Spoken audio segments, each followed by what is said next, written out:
po ang sumisigaw. I believe if you are JC, you will shout and stand up. Let me hear you! I'm turning it up to flame me out. I'm ready for anything. I call the shots, I'll be calling God.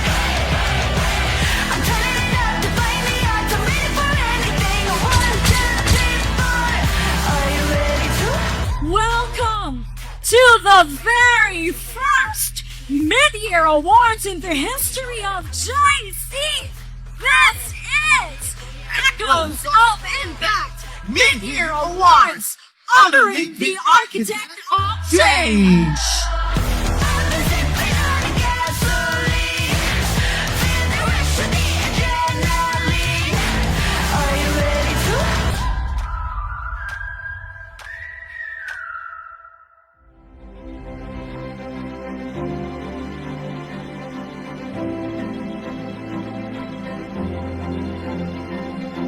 Sinabi ko sa sarili ko, Lord, bigyan mo lang ako ng sign.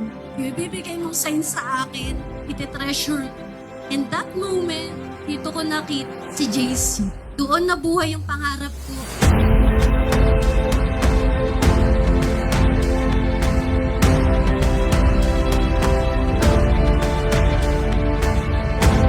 Parang imposible, pero naging posible. It turned out na naging greatest blessing namin si K-Pad, si JC Premier, yung business friend namin, sila Boss Joe, sila Boss Carl, and of course si Lord. Sobrang walang hanggang papasalamat sa Panginoon talaga sa binigay niya sa aming blessing.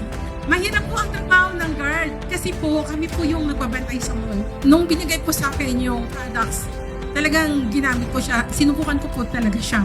Gumanda na po yung pakiramdam ko, yung dating ako po na talagang wala ng lakas sa pagtatayo, nakakaroon na po siya ng lakas. Mabalik po yung sigla ng katawan ko.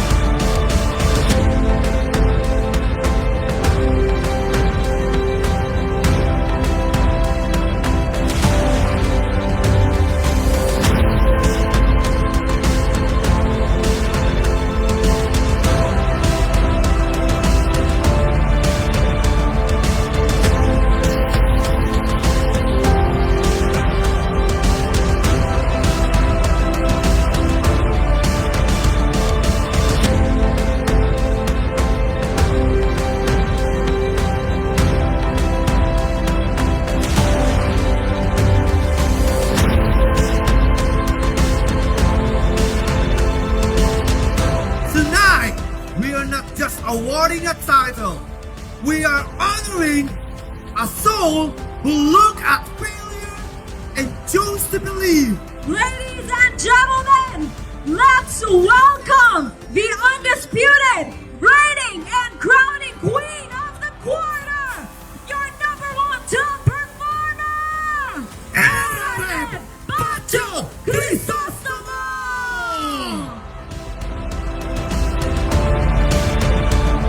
And salute, lalo na sa owners natin, Boss Jonathan So at Boss Carlito Makadagdang. They are the captain of the ship na mas piniling mag-show up, mas piniling mag-lead by example, mas piniling tumindig. Hindi pa tapos yan. Sinisimulan pa lang natin ngayon yung laban. Ngayon pa ba that God is declaring His presence? Ngayon pa ba that He is validating this new season that we have? It will be an impact. Not because sinipagan mo lang, that God is really alive in your life. That is greatness. That is success. Si Lord ang butang. Tanggalin tayo anytime ni Lord. What will remain is our influence to people. Let's bring them to Christ.